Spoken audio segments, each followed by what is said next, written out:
大家好. Hello everyone, it's Tai here. Today we'll be talking about a popular topic in many Chinese series, the dragon. In many dramas like Eternal Love or Miss the Dragon, we see the depictions of these mythical creatures. But are they real representatives of the dragons from traditional Chinese culture? Let's find out. First, the appearances of the dragons.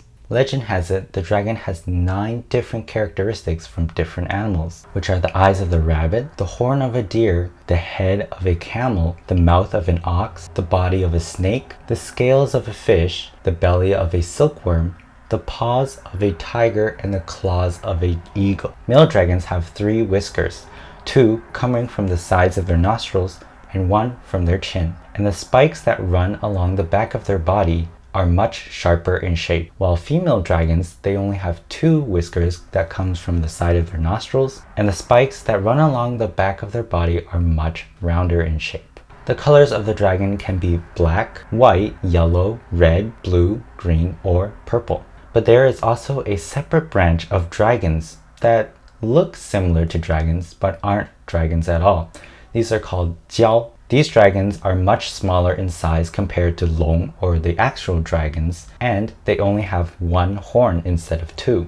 As we can see in both Miss the Dragon and Eternal Love, the depiction of dragons are pretty accurate. We can see the mane the dragon has and the whiskers. One thing that might come across your mind is the similarities between these 2 stories, especially the scene of an injured dragon turning into a snake. The first case of a dragon turning into a snake actually came from a classic Chinese novel called Journey to the West. It is written by Wu Cheng'en in the Ming Dynasty. It talks about a Tang monk who travels to India to fetch Buddha scriptures. In history, there is an actual monk who traveled 2,982 kilometers on foot to India. But that's a story for another time. In the story Journey to the West, the Tang monk takes in 4 disciples to assist him on his dangerous journey. They are Sun Wukong, the Monkey King, Zhu Bajie, Pigsy, Sha Heshang, Sandy, Bai Long Ma, and the White Dragon Horse. The White Dragon Horse was originally a dragon prince, but he committed a crime and was sentenced to death. However, he was rescued by Guanyin Pusa, or Avalokitesvara Bodhisattva, and was pardoned for his crime. He was then arranged to assist the Tang monk in his journey to India. The first time the Tang monk and the dragon met, they had a misunderstanding. The dragon basically ate the Tang monk's stallion, and then the Dragon Prince and the Monkey King got into a fight. But being the all-powerful Monkey King, the Dragon Prince was no match for him, and so he fled in the form of a snake. This is probably where the inspiration of an injured dragon turning into a snake came from.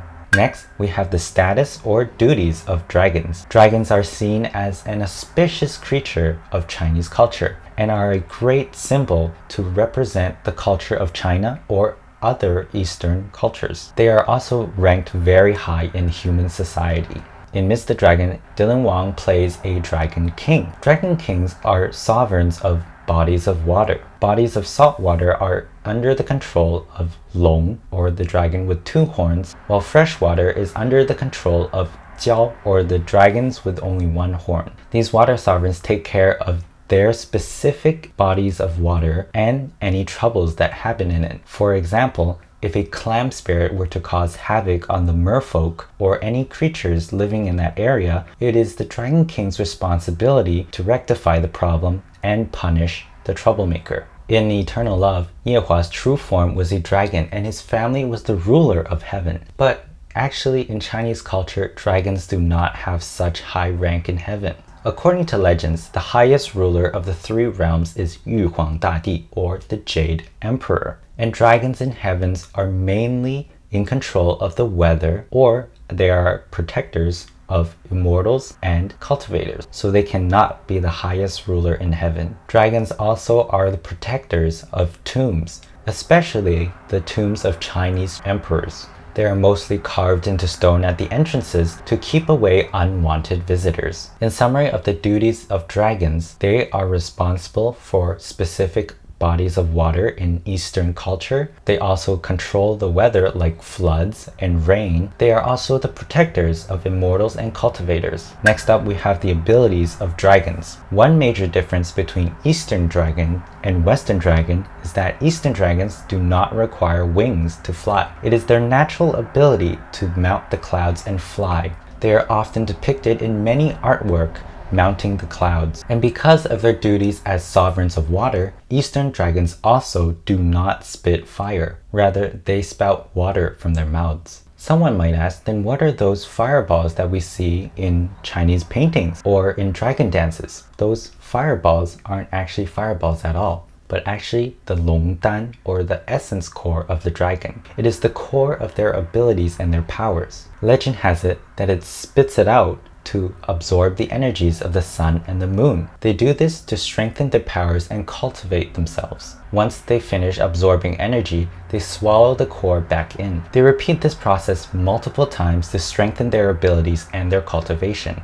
It's sort of like leveling up in a video game. Also, according to legends, if a dragon leaves its designated body of water for a long period of time, its powers will start to dwindle and eventually become powerless. Dragons also have the ability to shapeshift in many different forms. In Journey to the West, the Dragon King turns himself into a human form, also a half-human, half-dragon form, also its true form as a dragon and a snake. Judging from this, we can assume that the dragon can take on the form of different aquatic animals. I'm sure after listening to my long lecture about dragons, you might think, that's too supernatural to be real. Or is it? Sightings of real dragons have been recorded in many historical records, and it even appeared in a newspaper once. And that was the infamous incident of Yingkou 坠龙事件, or the incident of the fallen dragon in Yingkou City. The first case happened in July 28, 1934, when people found a living dragon. The people of that area covered it with reeds and splashed it with water to prevent it from dehydrating. Witnesses claimed that the dragon was 10 meters long, and it looked exactly like the dragons from legends, with the whiskers and the claws and the horns. However, after a couple of days, the dragon disappeared. A week later, on August 8, 1934, a dragon carcass was found. It was found in a reed pod 10 kilometers away from the ocean. Reports said that it fell from the sky and it flipped over 3 small fishing boats. It destroyed a factory house that caused the death of 9 people. Reports also said that before it died, it gave off a sound similar to that of a cow. After it died, the stench of its carcass was almost unbearable. Pictures and reports of the dragon were spread throughout the entire country. Beside the carcass, there were visible claw marks in the sand, as if the dragon was trying to make a last struggle before it lay dying. According to witnesses, the dragon carcass was roughly 10 meters in length, while the horns were almost 1 meter. The dragon carcass was later preserved and kept in a marine school in Yingkou City. But according to rumors, when Japan invaded China, they secretly imported dragon carcass from China to Japan and was kept by the royal family of Japan as a secret collection. So after listening to my long lecture about dragons, what do you think? Are dragons real, or are they fictional creatures created to symbolize prosperity? Tell me in the comments down below. If you like this video, don't forget to give it a thumbs up and subscribe if you like my contents. Thank you for watching, and until next time, 我们下次见。